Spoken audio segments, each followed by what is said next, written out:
Halo, selamat pagi saudara. Seperti biasa, Sapa Sumbaksal menyapa pagi hari Anda dengan dialog menarik mengenai peristiwa terkini maupun topik menginspirasi. Kita awali Sapa Sumbaksal hari ini bersama saya Reski Oktora. Inilah Sapa Sumbaksal selengkapnya di Kompas TV, independen terpercaya.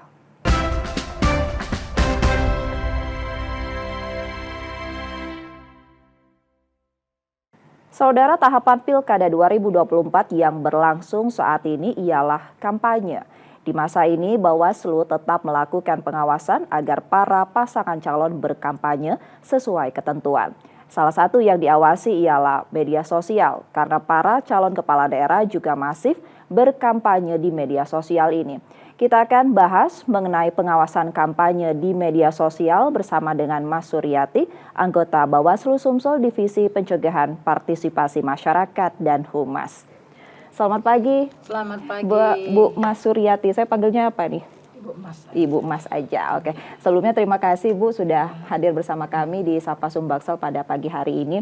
Kita pada pagi hari ini akan membahas terkait dengan kampanye pasangan calon daerah melalui media sosial. Ini untuk mendahulukan daripada acara kita pada hari ini terkait dengan hal tersebut untuk Undang-Undang Pilkada yang mengatur soal kampanye di media sosial ini seperti apa, Bu?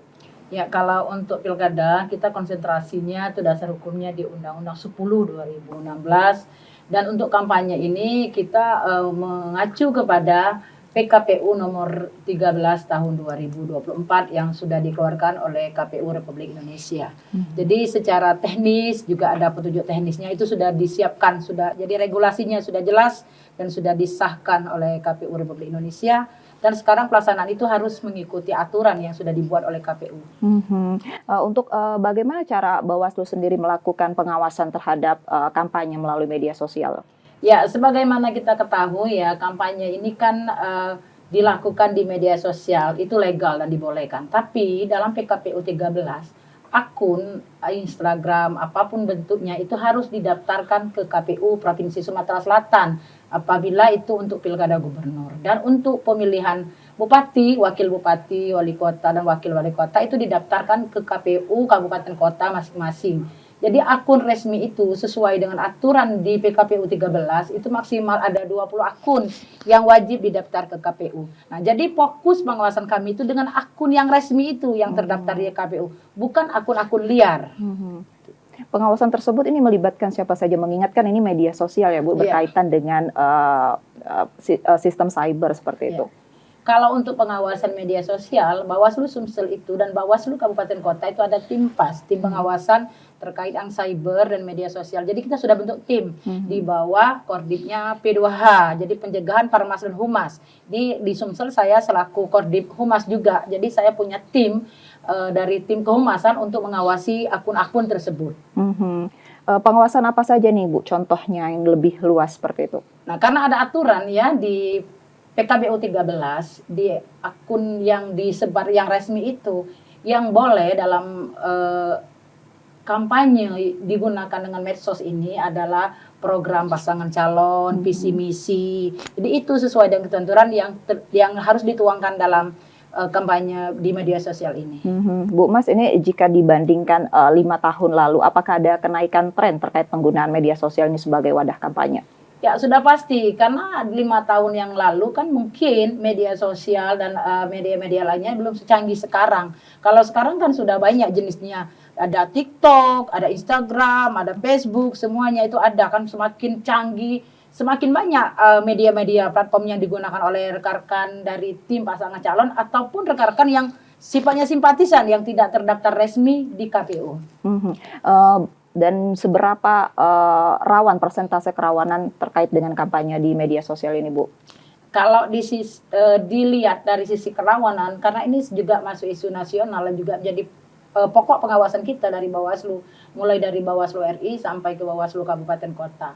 Tetapi perlu kita ketahui tadi batasannya. Jadi akun itu harus terdaftar lebih dahulu. Jadi kalau kita yang tidak resmi, berarti bukan jadi objek pengawasan kita kalau di akunnya tidak resmi.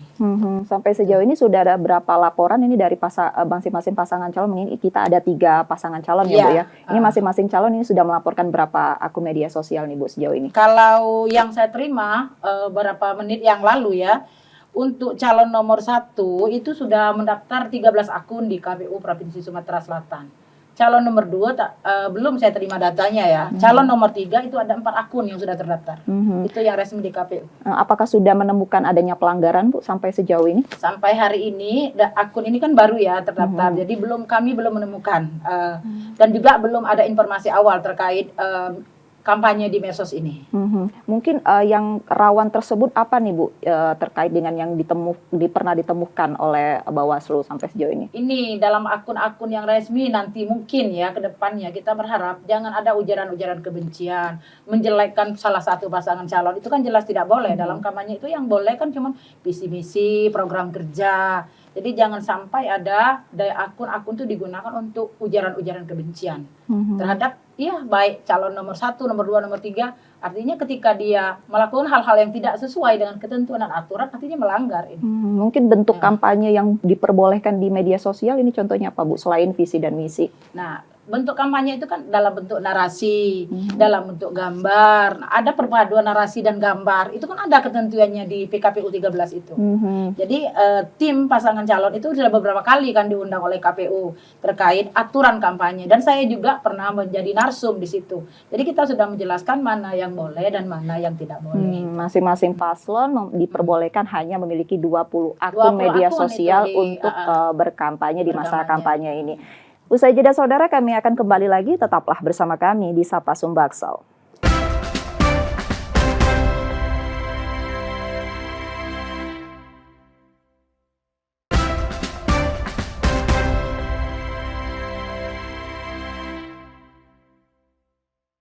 Terima kasih saudara, masih bersama kami di Sapa Sumbaksel dan masih bersama dengan Ibu Mas Suryati, anggota Bawaslu Sumsel Divisi Pencegahan, Partisipasi Masyarakat dan Humas. Bu, kita melanjutkan perbincangan kita terkait dengan kampanye di media sosial. Mungkin bentuk pelanggaran apa nih yang paling sering ditemukan saat kampanye di media sosial? Biasanya yang sudah terjadi ya, kalau sekarang kan belum ya, yang pengalamannya sudah itu sifatnya black campaign, ujaran kebencian yang selalu ditulis, apalagi yang di akun-akun bodong, akun yang tidak resmi itu kan menjelek-jelekan pasangan calon tertentu gitu, ada tulisan-tulisan seperti itu. Jadi itu kan hal yang tidak boleh dilakukan. Artinya ketika dia akun resmi itu jadi ranah pengawasan kita akan melakukan tindak lanjut terkait informasi yang kita terima itu. Lalu bagaimana dengan akun-akun bodong tersebut, Bu, yang melakukan pelanggaran? Nah, kalau akun-akun bodong ini kan yang seperti yang saya sampaikan tadi, Bawaslu itu mengawasi yang akun resmi yang terdaftar di KPU. Nah, kalau yang akun bodong ini kan kewenangan lembaga lainnya, artinya ketika dia mungkin melanggar undang-undang IT, itu kan ada lembaga khusus. Tapi itu artinya masyarakat yang menemukan boleh melapor ke Bawaslu terkait dengan hal tersebut? Boleh. Jadi Bawaslu juga punya sigap lapor. Oke. Untuk pengawasan ini apakah Bawaslu juga ini berkoordinasi dengan unsur lain, Bu, seperti KPU dan juga Kominfo? Iya, kita kerjasama. Jadi ada sinergitas Bawaslu dengan pihak kepolisian, Kominfo, dan Badan Cyber juga, BSSN juga, kita ada kerjasama. Jadi kita kan ke Bawaslu itu kan tidak bisa men-take down ya, kalau memang itu kita rekomendasikan mau take down, artinya kita Kominfo ya disampaikan. Jadi kita sangat membutuhkan sinergitas dengan lembaga lainnya. Tentu, Bu, kampanye melalui media sosial ini sangat luas ya, Bu. Iya, ini kesulitan Bawaslu sendiri apa nih untuk dalam melakukan pengawasan? Pertama, dari Bawaslu itu kan ditinjau dari sisi sumber daya manusia, kita terbatas SDM-nya, baik di tingkat provinsi maupun di kabupaten kota. Dan mereka juga latar belakangnya bukan latar belakang jurnalis. Jadi kita kan memperdayakan yang ada. Jadi walaupun secara akademik mereka kurang memahami secara jurnalis, masalah kemediaan, nanti kita selalu Bawaslu RI itu melakukan bimtek, pembinaan atau apapun sifatnya yang sifatnya membimbing, mengarahkan, dan narsumnya juga dari lembaga-lembaga yang berwenang. Kemarin beberapa kegiatan di Jakarta itu kita diundang se-Sumatera Selatan juga, malahan se-Indonesia, kegiatan terkait dengan pengawasan cyber dan media juga. Jadi Bawaslu RI itu selalu membekali, memberikan pengetahuan untuk kita dalam proses pengawasan kampanye yang dilakukan di media sosial. Itulah juga peran masyarakat untuk mengawasi, khususnya di media sosial ini juga diharapkan ya, Bu ya. Nah, untuk terkait dengan jika ingin masyarakat yang hendak melapor ini kemana, Bu? Bawaslu Sumsel itu punya website Bawaslu yang selalu punya Facebook Bawaslu, jadi Instagram Bawaslu ada. Nah, di samping itu, Bawaslu Sumsel juga punya sentra Gakumdu, punya aplikasi Sigap Lapor. Jadi silakan bagi masyarakat yang ingin melapor, datang langsung bisa, melalui Sigap Lapor juga bisa. Apakah ada sanksi tegas Bu yang sudah diberikan sampai sejauh ini? Nah, kalau saya bagi dulu ya, karena laporan itu ada indikasinya 3 jenis nanti ketika dia ada laporan atau temuan. Sifatnya kan ada pelanggaran administrasi, ada pelanggaran pidana, ada pelanggaran kode etik. Nah, kode etik ini bisa saja penyelenggara yang dilaporkan. Misalnya rekan-rekan Bawaslu Kabupaten Kota, Panwascam, KPU, PPK, ini penyelenggara yang dilaporkan biasanya terkait dengan kode etik. Ini banyak juga kemarin kita terima laporan seperti itu. Nah, kalau pidana, kita kan punya sentra Gakumdu ya. Nanti kita di Bawaslu melakukan pembahasan awal atau kajian awal. Apakah laporan tersebut bisa diterima atau tidak? Artinya ketika laporan itu sudah memenuhi syarat administrasinya formal dan material, dia kan harus diregistrasi. Setelah diregistrasi baru Gakumdu melakukan kajian. Saat ini sudah ada berapa laporan ini Bu terkait dengan pelanggaran yang diterima oleh Bawaslu? Kalau untuk Pilkada Gubernur di Sumatera Selatan, kemarin yang sudah masuk itu ada 3 laporan. Jadi dari 3 laporan tersebut, yang satunya sudah terregistrasi, yang satunya indikasinya dia lagi perbaikan karena masih belum terpenuhi persyaratan formil dan material. Jadi kami menyarankan kepada pelapor untuk melengkapi. Nah, yang satunya indikasinya ke arah administrasi. Terkait dengan daerah yang paling banyak laporan ini daerah mana saja Bu kalau di Sumatera Selatan? Kalau berdasarkan tahapan Pilkada Gubernur ini, kabupaten yang banyak laporan yang masuk ke Bawaslu Sumsel itu adalah Kabupaten Lahad. Kemarin ada 8 laporan yang masuk ke Bawaslu Sumsel. Ini semuanya etik kemarin itu yang sudah kita proses. Ada 8 laporan yang saat ini sudah masuk ke Bawaslu Sumsel terkait dengan pelanggaran di Pilkada. Usai jeda saudara, kami akan melanjutkan perbincangan. Tetaplah bersama kami di Sapa Sumbaksel.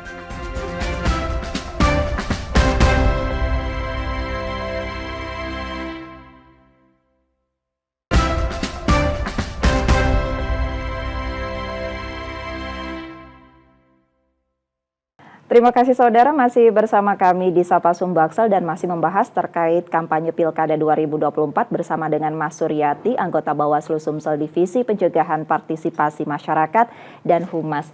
Bu Mas, tadi kita sudah berbincang terkait dengan kampanye melalui media sosial. Nah, ini kampanye konvensional juga saat ini tetap berjalan di mana para pasangan calon ini belusukan bertemu dengan masyarakat. Apakah sudah ada pelanggaran yang ditemukan di dalamnya, Bu?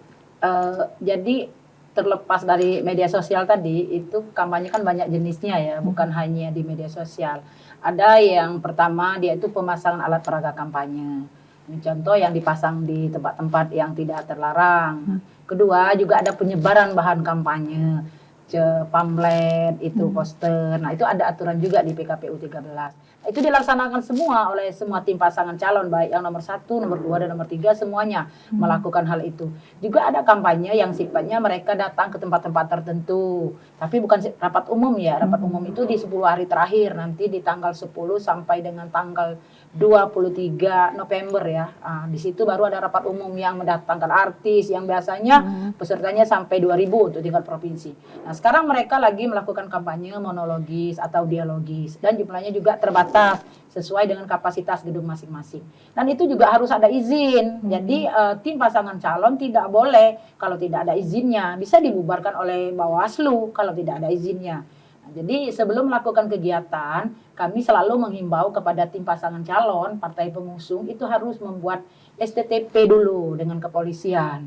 Kemarin kita di acara BIMTEK, sosialisasi juga kita sudah sampaikan. Jadi ada aturannya. Jadi itu tetap dilakukan. Ada yang belusukan dari pasar ke pasar, ada yang di tempat-tempat tertentu. Nah, itu boleh, artinya sesuai dengan ketentuan aturan boleh, tapi harus ikutin aturan. Harus ada izinnya. Itu artinya belum ditemukan sampai sejauh ini terkait dengan pelanggaran kampanye konvensional ya, Bu? Iya, belum ada laporan secara resmi belum untuk yang konvensional. Lantas bagaimana Bawaslu dalam melakukan pengawasan ini, Bu?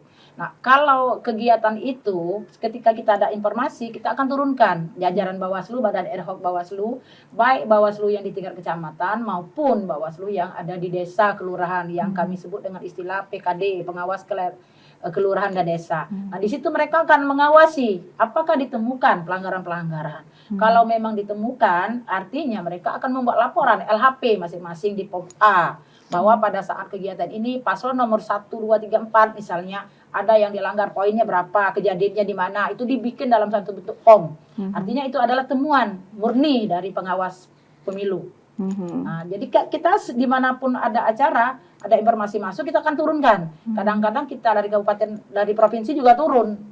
Kita melihat situasi di sana. Menyinggung di awal tadi Ibu katakan bahwasannya ada laporan pelanggaran yang ditemukan. Ini salah satunya adalah pelanggaran kode etik. Apakah itu ditemukan keterlibatan ASN Bu di dalamnya? Nah, kalau yang yang ASN ya, perlu kami sampaikan para pemirsa ya, untuk netralitas ASN ini adalah isu nasional, isu krusial secara nasional, tidak netralnya ASN.